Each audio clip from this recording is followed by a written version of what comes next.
Hey there, everybody. Welcome back. I'm the Gerbil. Sorry for my long absence. I had been gone for about 3 weeks. Talk about that in just a moment.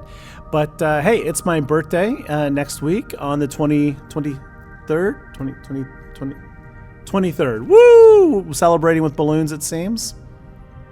Weird. Anyway, wish me happy birthday. Send me $1 million. Anyway, so this should be a pretty fun viewer questions. There's some good topics in here and a little bit of humor mixed in. So let's just go ahead and jump into it. But first, I want to address, where have I been? No, I am not dead. I was not dead, and if I was dead, clearly I got better.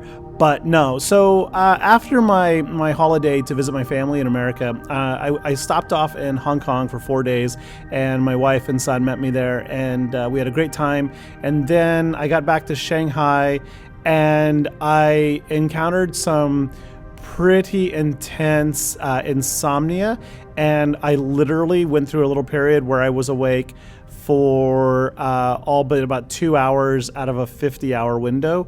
And following that, I got really sick, and I completely lost my voice, and it was impossible to do my day job, and let alone make videos for YouTube. So I took a solid week to even begin to talk right. And even now, it's been almost 2 weeks, and even now I'm still a little bit hoarse, and I'm just like, my voice is not good and still a bit congested. So it was a really nasty upper respiratory infection, but I'm okay, and I'm definitely getting better. And I've been experimenting and having a lot with AI generative art, thus my little gerbil pilot right there. Isn't he cute? He's so cute. All right, let's move on. Thanks for bearing with me, folks, and I appreciate all of you who reached out to, ask how I'm doing, if everything's okay. So, yep. Just a reminder, how do you get a question in here? Join my Discord, find the Ask Gerbil, and tag me, right? If you don't tag me, if you don't send the @Gerbil, then I may not see your question. It's very, very easy to miss them. So first question from Christian. Great question here. Christian asks, got his girlfriend or his fiance a Lightspeed bundle, new account, and as a Christmas gift. Good for you. Hope she's enjoying it. She's open to playing it. That's great. But you realize that she didn't get to go through all the tutorials. So how do you like expose her to the tutorial so she understands how to play the game? Well, first off, start a new account. Create a whole new account just for that educational purpose. Second, throw that thing up on the big screen TV. Like, make it nice and big. Turn down the lights in the living room or wherever you are. Crank that heater up a little bit. Pour a nice glass of wine, maybe some champagne or another frosty beverage. If you can make margaritas, she'll appreciate that. Assuming it's a she, but if it's not a she, he'll appreciate that all the same. Light a few candles, to get that SWGOH mood really flowing. Snuggle up, and work your way through those opening moves together and see where it leads. Moving on. So, Darth SC asks, what's the average airspeed velocity of an unladen swallow? Well, that's a great question, Death Scythe, and I had to Google it because I have no idea. I'm not an I'm not a bird watcher fan, so I don't know. But it turns out, according to Google, it's about 20.1 miles per hour, which is pretty quick. Like, that's a lot faster than I can crawl, run, or even probably ride a bicycle. So that's pretty quick. 20 miles an hour, it's fast. But in the interest of science, I got a hold of a unladen swallow, and I ladened it. I tied it to a rock and tried to measure its speed, and it didn't go anywhere. So I left it there for about a month out of curiosity, and after a month, it didn't really move anymore. So I think it's safe to say that if it's a laden swallow, its velocity is 0. Let's move on. Hey, Josiah asks me, what characters do I most regret farming, and which ones do I wish I had at higher relic levels? Honestly, characters I wish I had, and this is a bit of a meme, but it's sincere, is Teebo and Scout. Why? I'm not taking them to higher relic levels. I just wish they were at higher relic levels because I want all my Ewoks at relic 9. But in all seriousness, Teebo is a fantastic leader in the current raid. He's got the evasive maneuvers mechanic, which makes him really, really good.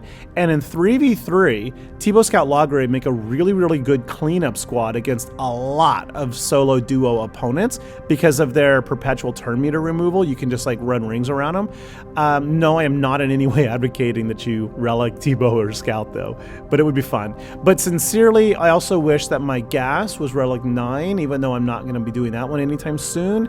He's just such a good character. And Wampa, another one that like, it's one character. You invest in one character and you can drop so many teams.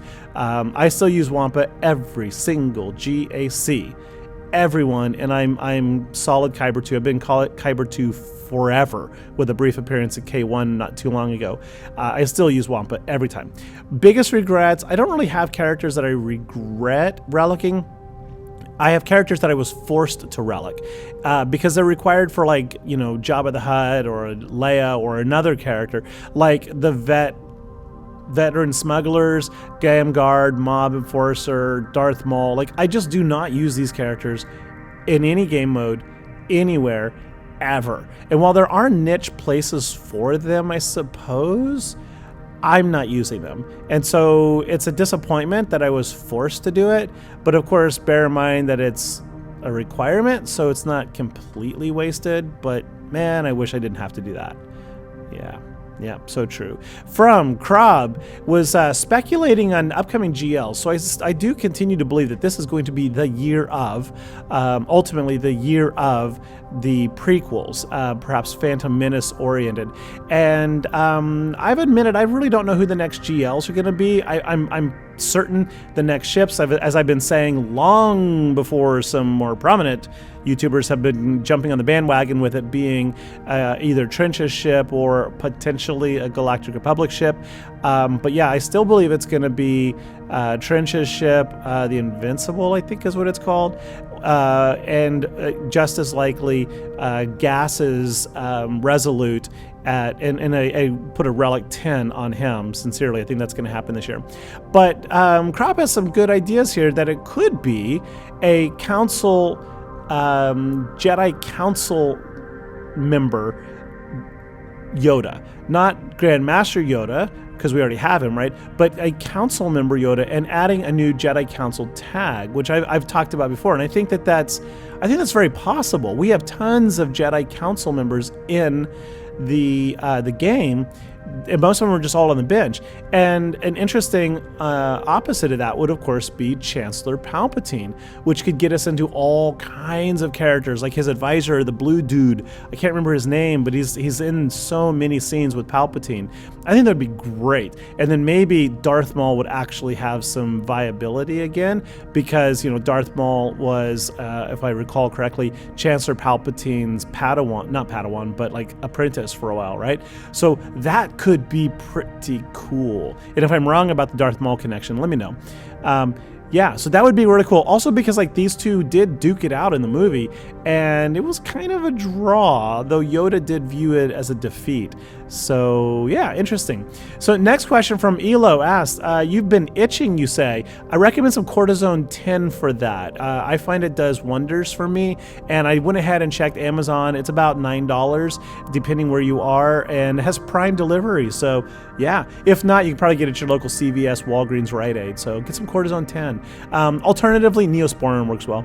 But anyway, beyond the itch issue, that really also, if the creams don't work, you probably want to seek out some medical advice from a professional. That's not me, right? So, like, see your family physician. But yeah, you're asking about Ewoks. What are the best Ewoks to build after the Leia regs? Well, interestingly, the Leia regs are, in my humble opinion, already the best 3v3 Ewok squad. And I'm going to give you some evidence of that in a second. But the best 5v5 Ewok squad, I believe wholeheartedly, hands down, definitively, without any doubt or reservation in my mind whatsoever, would include Logray and Elder. There's a great argument, of course, to add Poplu, but I'm just like, no. Nisa really makes Poplu not needed anymore. Nisa adds another devastating AoE. The perpetual assists and damage over times mean that even beefy tanks eventually fall down rather quickly. And then Hoplu's claim to fame is, of course, that he starts the match out with a speed boost with like the plus 25% speed, so he gets the ball rolling. But Nisa gives a lot more survivability to the team, including 100% protection up whenever an Ewok is dazed or stunned, which means you don't have to have a tank out there to hide behind, and you generally don't need to get that ball rolling as quickly. Because of that survivability, you can endure those opening shots a lot more. So yeah, there you go. Be sure to check out my modding guide on Discord. It's really, really good. All right, next up, on the same theme of, this is once again 82, is saying that you've watched most of my Ewok vids. Awesome. And you're asking about the best team. Same thing. This is from last week in GAC, 5 holds with my Ewok squads. Yes, I know, 3 are Relic 9. I do pat myself on the back for that one. But Ewoks get more holds for me than anything else. Because again, most people substantially underestimate them. And then they go in here and they lose. And then even when they win, so, like, honestly, they're throwing at GLs and Gas and Reva against my Ewoks. And I call that a win also. What about 3v3? So Joe McFando asks about 3v3. Not really 3v3, sorry, you're asking about the Omicron. Is the Omicron a no-brainer? And yeah, this comes from the recent 3v3, only from 2 rounds of it, in fact. I didn't even look at the 3rd round. Look at all those 3v3 Ewok holds I got. It was at 4, 8, 12, 14 holds in 6 matches. Let that soak in for a second. All right, seconds up. Now, this does, of course, include the Nisacron, which is going to expire soon, so I'm kind of sad to see about that. But if you take a second, you look at this, look how many teams lost against a solo Nisa with the Nisacron. I mean, Revan lost, Geo's lost, Emperor Palpatine lost against a solo Nisa. It's the bottom row. Isn't that hilarious? And then the wins, of course, were Gas over there and Reva. I call that a win. All right, moving right on. This one comes to us from Cephix. Cephi Max, sorry, I said that name wrong. I'm probably still saying it wrong. Hey, bro, you're in Shanghai too. Small world. You asked if you want to like maybe grab a coffee. Hit me up on Discord. Let's chat. You never know. Schedules are rough, but you never know. Yeah, it'd be kind of fun. Get 2 little gerbils together and play some Star Wars. From Ezekiel. Asks, who do I recommend as the 5th in an Iden team? You're currently running Iden Scout, Death Trooper, and Stark, and you're debating between Stormtrooper and Shore Trooper. Personally, I like Stormtrooper. Stormtrooper has ramping offense. Anytime an ally dies, an Empire ally dies, he gains 40% offense. He doesn't hit worth a darn to begin with, but 40% is quite a lot. And keep in mind that if the enemy is accidentally or just purposefully kill Iden without knowing the mechanics, then she revives. So she dies, Stormtrooper gains 40% offense, and she's still there, right? Iden's still there. So that definitely can happen. Also, I think he is, in general, a better tank. The turn meter gain whenever he's taunting and takes damage, I think is fantastic. And then the defense, the overall 40% or something defense that he gives to the entire team, I think is better than Shore Troopers, who gives 10% health or something. Shore Trooper is a great tank. If I'm not mistaken, Shore Trooper auto taunts, but I just really prefer Stormtrooper. And I think also Stormtrooper may be a good move into an Imperial Remnant squad with Darksaber Moff Gideon if he turns out to be any good. So I'm kind of like double protecting for that possible variation. So from Astra, you got a question here about the best Galactic Legend Rey team that is strictly resistance. And I went to swaga.gg and I skimmed through the GAC holds, and I could not find a strictly resistant Rey squad in like the top 40 or 50 holding teams. So the prospects are not great, but of course it depends on your level of gameplay, right? Are you in the high Kybers, mid, or like down in like Bronzium Carbonate ranges, right? It just kind of depends. But in my opinion, and this is again my opinion, I think the best Rey squad that is strictly resistance would feature the resistance heroes,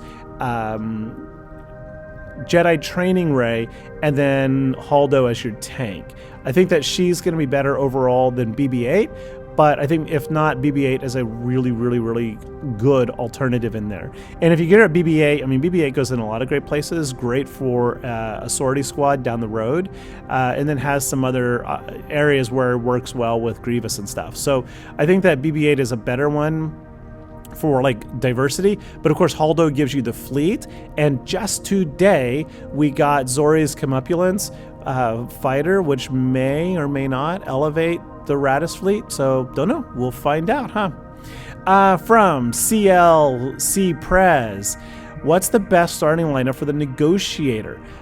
So I did do a dive into GAC fleet holds, and even against each of the Galactic Legend ships, Leviathan, Profundity, and Executor, the best holding team seems to be, if you're going to put it on defense, Jedi Knight Anakin Starfighter, Y-Wing, and then the Marauder with the Bad Batch.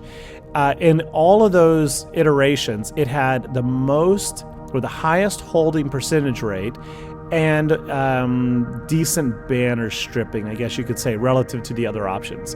Now, this is of course gonna depend again a lot on your level in the game. Like if you have a solid Negotiator fleet with a high relic Bad Batch Marauder, and you're in a position in the game where you're not coming up against like Executor, Leviathan, Profundities, you're probably going to be able to win GAC alone on this as a defensive fleet. Now, yes, there are more counters for it. There absolutely are more counters, but keep in mind that by virtue of watching this show and other YouTubers, you are in the minority. Most players play the game for fun and do not go, diving in here. We are a minority group, so you'll get a lot of holds with that. So Anakin, Marauder, Y-Wing, that's totally where I would go. From Sterling Golden, is there a way to preload GL Galactic Tickets? Yes, you can buy them in the store. $5 will get you 100 of them periodically. And I have done that once or twice when actively farming to save time. But you can also buy them in the shipments with crystals. It's a lot more, it's not quite cost effective. $5 will get you 640 crystals, I think. So it is more cost effective, isn't it? Because for no, it isn't, because they get you 100. So if you are a spender, it is more cost effective to just spend the $5, because otherwise it would be 1,000 crystals get the same out of the shipments, which represents about $7.50 to $8 in crystal values if you're buying it in the store. But yeah, these are the two places where you can buy them. If you don't have a GL to farm the tickets yet, you can get them there and there. And keep in mind though, if I'm not mistaken, you are capped at 144. So if you buy that $5 pack and you already have like 80 in inventory, I think you are wasting money. But then again, it may not even let you buy the pack. I'm pretty sure yes, I think you cannot buy the pack if you can't utilize those tokens. Because I remember once I was like really angry. I couldn't find it in the store and I kept restarting and restarting. Then I spent my GL tickets and then it popped up in the store. So yeah, that's it. Pretty sure it is. But yeah, I think you're capped at 144. From, I don't know how to pronounce the name, Ilda, Lida, help me out. Send me a message. Tell me how to pronounce your name there. Best Zorii team, and is Zori's Tenacity Up Zeta worth it if you're not running Rose? So I'm not a Zorii team expert, but as far as I can tell, Rose is the only one who does give Tenacity Up, and Zori's special Zeta says whenever a resistance ally without Tenacity Up gains Tenacity Up, yada yada yada, which does suggest that if you don't run Rose, that Zeta is worthless. Now, there could be more to it than I know, so if I'm wrong, somebody let me know in the comments and help us all out. But you also mentioned that the best team is Finn, Resistance Hero, Finn, Poe, Resistance Hero, Poe, and Zorii. Well, again, I went over to SWGOH, and this changes with shifting metas all the time, but presently, the most holding, at 16% hold, is actually the top team here with Rose. The Sans Rose team actually only had a 9.6% hold rate. So if you're putting it on defense, yeah, you're going to get more holds with Rose than without Rose. Presently, with the current meta, right? Things always shift. We are almost done, folks. Just a couple more. Journey F. Inquisitor says, would I still recommend my 23 crazy wacky farming guide video that I made with Inquisitors early on and the Rebel fleet? Well, Inquisitors, I think, are still crucial to almost all aspects of the gameplay, be it assault battles, Rise of the Empire, Conquest. They are so good in Conquest, etc., etc. So I think that Inquisitors need to be a passive farm no matter where you are in the game. I think you need to spend some daily energy farming your Inquisitors. That's just, to me, a given. As far as the Rebel fleet, yes, because it is still, I believe, the most maybe not cost effective. It is still the most powerful offensive early mid-game fleet without the, perhaps Marauder changes that. But without the Galactic Legend ships, Home 1 to me is absolutely going to dominate Arena and get you your 400 daily crystals rank 1. And I do believe that the first GL that most people should probably pursue is GL Leia, who will naturally get you a CLS squad, which gets you, and you should be farming Phoenix as one of your very, very first squads now with Captain Rex added to the game, who's a requirement for Leia. So you get CLS, you get Phoenix, you get Ewoks, that get you C-3PO, which gets you CLS. Through getting Chewbacca and the Falcon, you get your Bounty Hunters, which takes you directly into Executor, and then Leia, when you complete her, goes right into Jedi Master Leia, Luke, very easy. So you get the brother-sister GLs, you get your Executor for GAC defense, your Home 1 for GAC offense, and you are good to go. That's my farming path. But the cool thing is, there are so many guides and different pathways to take, so don't just double down on me. Do some research and see what, shakes loose. All right, from Corin Horn asking, first of all, thanks for all the tips and vids. You're welcome, bro, or broat. I don't know. Dude or dudette. Has been great help. Thank you. Especially for Leia. Okay, if you may ask, how to optimize further for your raid, here's what I get from the bot. Don't trust the bot. That's my first recommendation. The bot is not bad. I think it was way more accurate for crate raid. I think for this raid, it tends to focus a lot more on two-person teams, which is assuming you have a thinner roster, and it does some things that I don't concur with. And that's been the general experience of my guildmates who I've talked to and people in my own Discord that have really, really explored this out. The bot, I think, is constantly getting updated and improved, so it will get there. But in terms of improving, it's really hard to just emphasize the need to maintain units that have evasive maneuvers, emphasize speed. Speed is, I think, first and foremost. You need to take more turns than the enemy so that you kill them faster and they don't heal. And then you need an Imperial Trooper, ideally with evasive maneuvers. And two-person teams can do quite well. Three-person teams are guaranteed more points, with a few exceptions. And I know some people have argued with this, and that's great. There's some valid arguments out there. The Akbar, or a rebel leader with Scout Trooper Omicron, can max this, I believe. I've got like 2.69 million out of it. But it takes insanely fast modding and some strategy to get there. So there is some room for two-person teams. But if you are actively trying to like relic up your Iden squad, as I did, I'm taking my entire Iden squad up to relic 8, and I'm having a blast with them. And my Ewoks, of course, I already love and had them up to relic 8 all. Then yeah, with 3-person squads, you're going to get a lot higher score. So I guess what I'm saying is stick to the evade basic strategy. Aim for 3-person squads whenever possible, and don't relic specifically for the raid, but relic raidable characters as they benefit your GAC squads and your personal play styles, right? And that means like the teams you like. So I really like Iden Imperial Troopers. So like I said, Stormtrooper, who does not have evasive maneuvers, went ahead and took him up though. Stark, obviously Iden. Moff Gideon for my normal Imperial Trooper squad, right? So I don't know if that's super helpful, but yeah, there you go. In terms of like just absolute leadership, I don't find that the leaderships per se are as beneficial as they might seem. The most important leaderships I find are turn meter based leaderships so that you get more speed advantage out of them. Hera does that whenever you use a unique or a special ability. Phoenix allies gain, I think, 20 or 40% turn meter, which is great. And then Akbar gives allies 25 speed. And then Tebow, ironically, is an amazing leader because at the end of each turn, there's a 50-some% chance that the ally gains 25% turn meter. And I don't remember if that's all allies or just Ewoks, but he also has the evasive maneuvers. So if you are totally crazy and wacky, you can take him up to a higher relic level, use him in 3v3 cleanup squads. There is room there for that. Not amazing, but there's good room for it. And you can get a lot of run and play out of him in this raid. Okay. Hope that was sort of useful.